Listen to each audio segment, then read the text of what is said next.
Oras alas 12:39. So maghahatid muna kay Mrs. sa Marikina bago ako bumiyahe dahil may trabaho siya ngayon hanggang Friday. Oh, sabi ko na ba traffic kang C5 eh. So dahil traffic ang C5 pa Marikina, dito tayo sa loob dadaan. Magpapasig siguro ako ngayon. Kato oras wala na magganang traffic yan. Pero dito sa Google Map ko, ano siya, wala din naman siya traffic. So dito na tayo.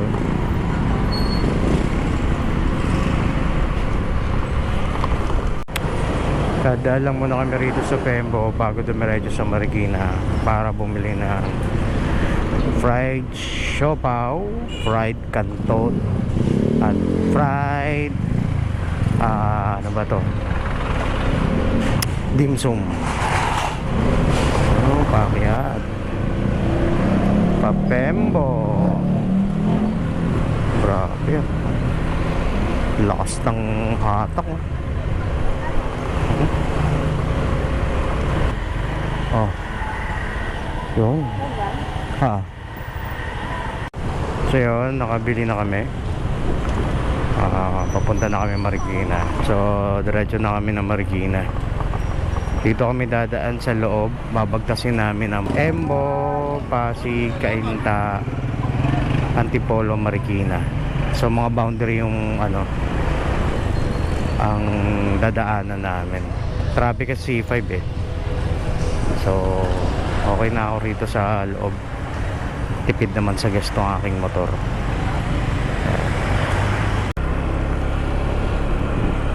Ayun, tawid na tayo ng Pasig. Oh, ang ganda dito. Kita yung bundok doon sa kabila. Tapos dito, kita naman yung mga building.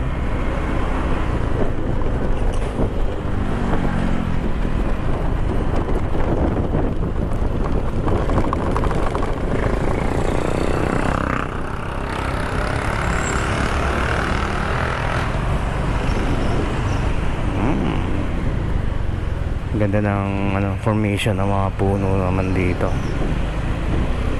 Dito malamig. Mga puno, yan. Ganda ng bahay, luma na. Mga lumang bahay nila rito, meron pa pala.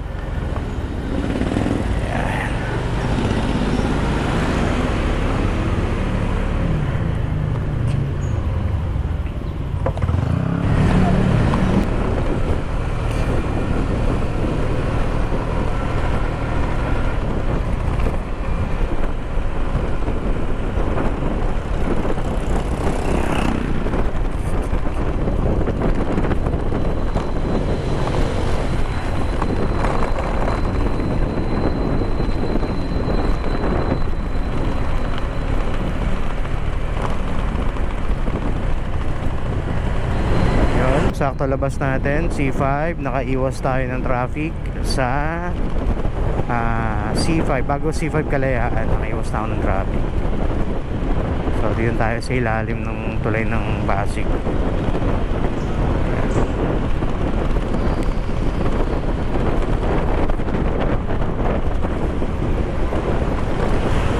Kakalampas ko lang ng Industrial Eastwood. So ano na ako, papasok na ako ng Marikina. Yan, kahit paano makulimlim, hindi kagaya kanina sobrang init. Yan, dito tayo sa ilalim kasi pag kumaliwa dyan, Antipolo na yan, Marcos, Riverbanks ang daan. Yun, Marikina na. Ito na yung ano, sumulong highway na to.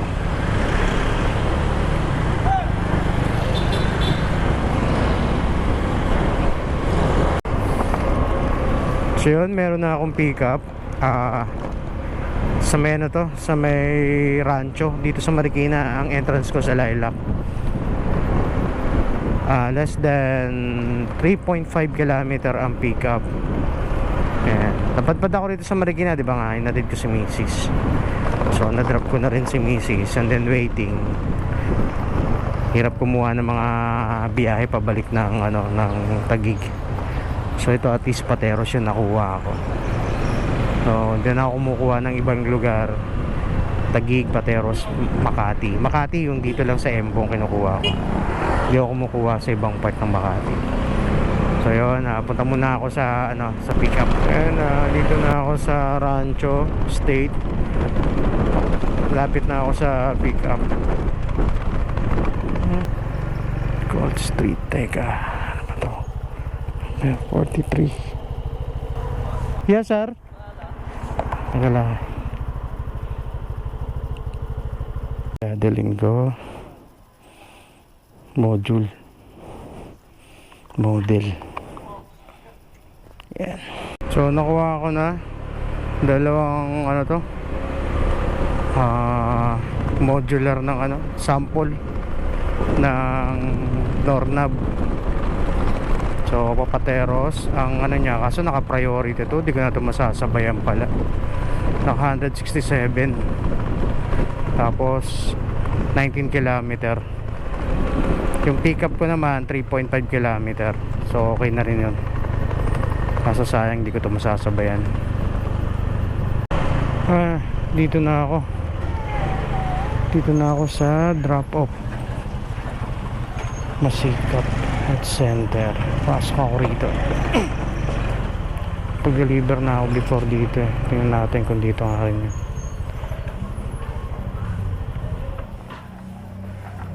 So deliver ko na yung item at ginawang 250 ni madam ang fare. Actually malaki siya hindi siya kasya sa bag at mabigat.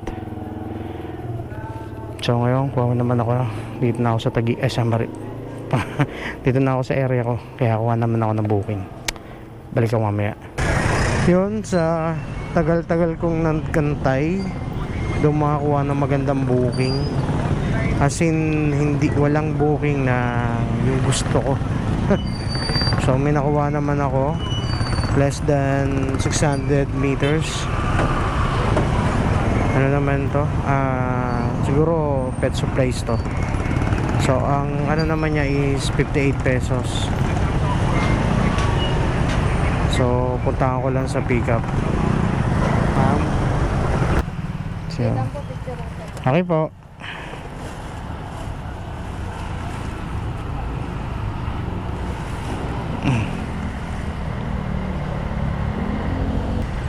Okay na ma'am. Thank you. Ako sa drop off. Tumal ngayon. Hirap kumuha ng booking Maraming booking kaso hindi yung booking na na hinahanap ko. Medyo malalayo sa wala sa Embo yung mga Makati nila mismo sa Makati mismo Ayan, kaya ang hirap. At least nakakuha ako. So check ko lang gaano kalayo to. So bale 2 kilometers lang to. So sa worth 58 okay na rin to. And then kasi yung pickup ko is nasa 600 meters lang. Hindi na ako talo rito sa 58. Sa hirap na walang cash. Kailangan ko ng cash. Kailangan ko rin ng wallet. Diyos ko.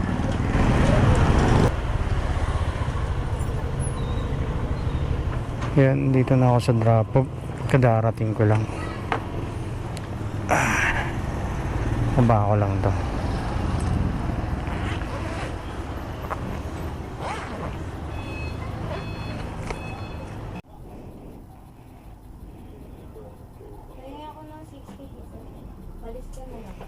Na-drop ko na.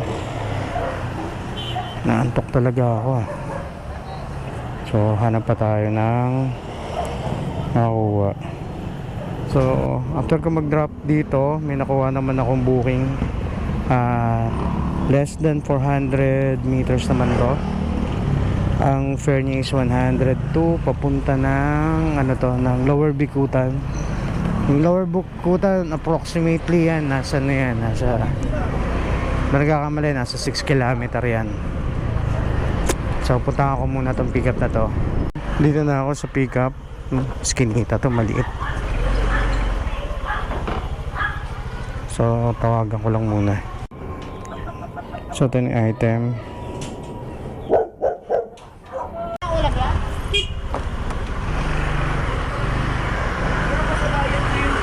So nakuha ko na yung item. Isang ano to, eco bag na malaki. Siguro mga damit lang siguro to. So yun, lumalabas dito sa ating mapa, nasa 9.2 kilometer ang drop off. 102 ang kanyang ano, pero nagpasobra siya, 110 ang binigay niya. Okay na yun. Ngayon, ililesen pa natin tong kilometer na tatakbuhin ko. Magsho-shortcut tayo. Sa Katuparan ako dadaan. So, sa loob na ako dadaan. Pero titingnan ko, may sasabay pa ako rito.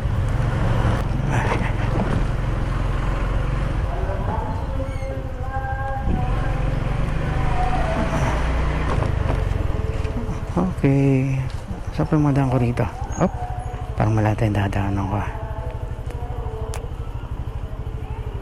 Lapit na ako sa drop off.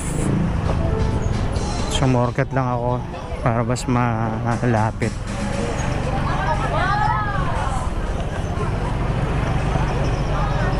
Ayan. So dito na ako. Tawagan ko na lang. Oras alas 8:00. Grabe oh.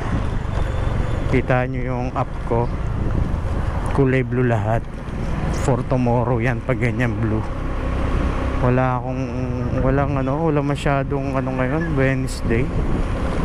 Wednesday talaga matumal, wala masyadong mga booking. May booking nga pero hindi sa pool dun sa ko. Talagang start ng yan, Monday, Tuesday, Wednesday yan. Tagang ako dyan, hirap sa booking. Tapos pagdating ng Thursday, Friday, Saturday, Sunday, yan ang magagandang booking talaga. 4 na araw lang. So yung 3 araw na Monday to Wednesday, talagang ka lang dyan.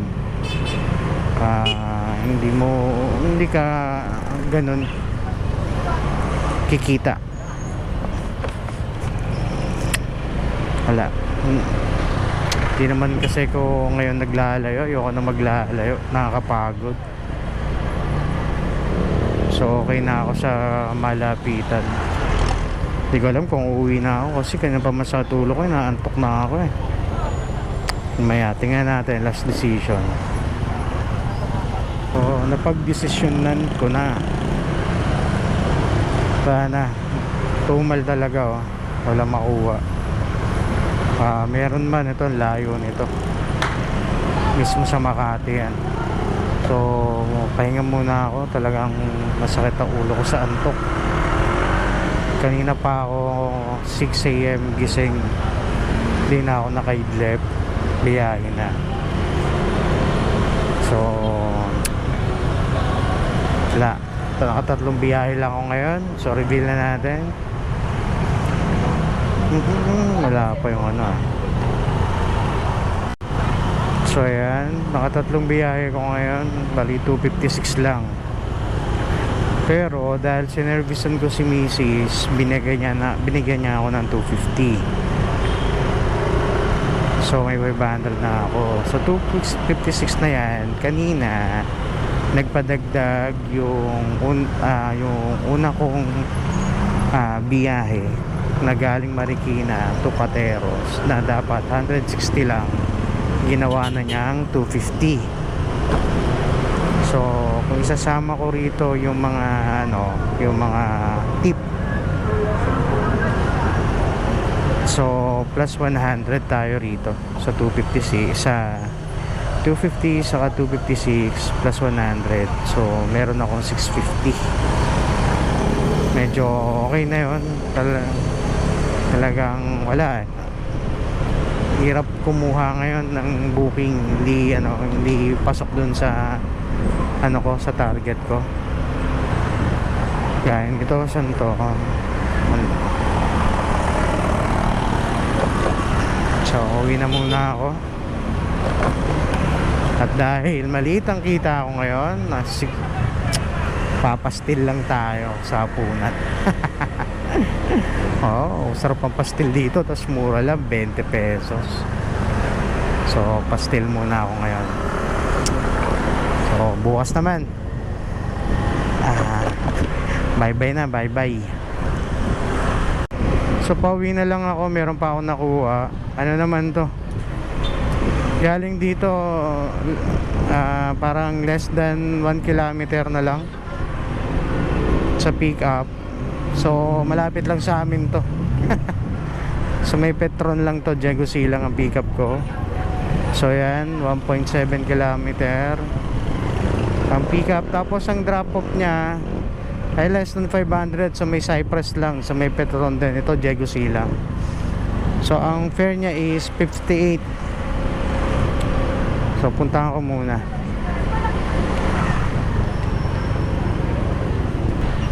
Pinapakyat ako MC13.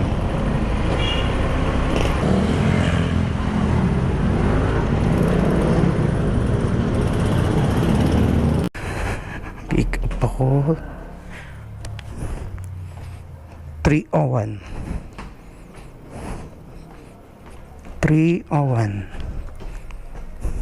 So ito yung pick up ko. Pagkain may sabaw. Tanda na pala si sir, kawawa naman. Kaya nakiusap na akating ko dun sa taas. Buti na lang kahit papano medyo nakakabisado ko na tong mga building na to. Kasi malilito ko talaga, lalo pag gabi. Hindi mo makikita yung mga number.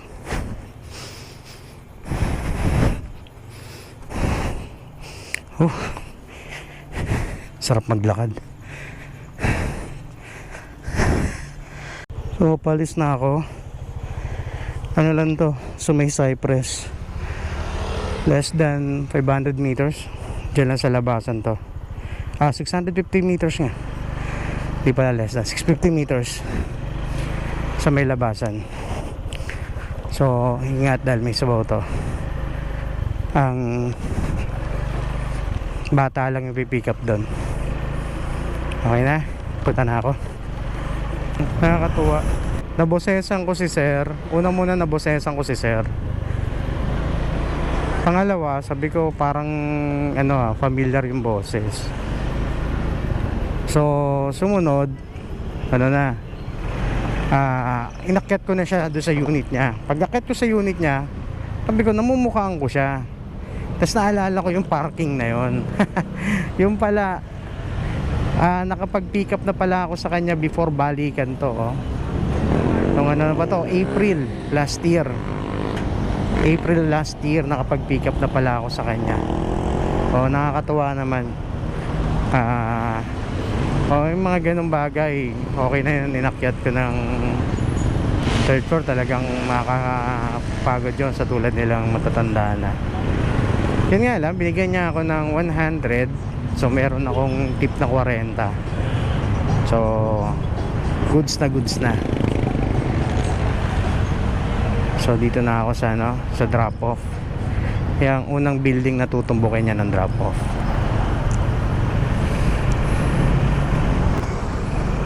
So yun, na-deliver ko na yung pagkain yun. May sabaw. So ganun lang kalapit 650 meters. Ngayon pauwi na ako. Ang nakakatuwa, yung nabanggit ko nga kanina, 58 lang yung ni sir, yung fare, pero dahil nga umakyat ako, pinasobra niya na ginawa 100. So kanina 356 tayo. So ngayon 256, ngayon 302. So plus 40 dun kanina sa sa tip, so plus 140. So meron ako ngayon 750. Ayun, kasi kanina meron ako naunang tip na 100. Tapos may tip pa uli yung sa mga sumunod ko pang booking. Saka ito pa uli kay sir. So yun, meron akong 750 ngayong gabi. Tapos bukas siguro makailang ikot lang uli ko bago ako magpagas. At tuloy pa rin, no choice, pastil pa rin ang dinner natin ngayon. So pastil muna tayo. At bye bye na muna. Bukas naman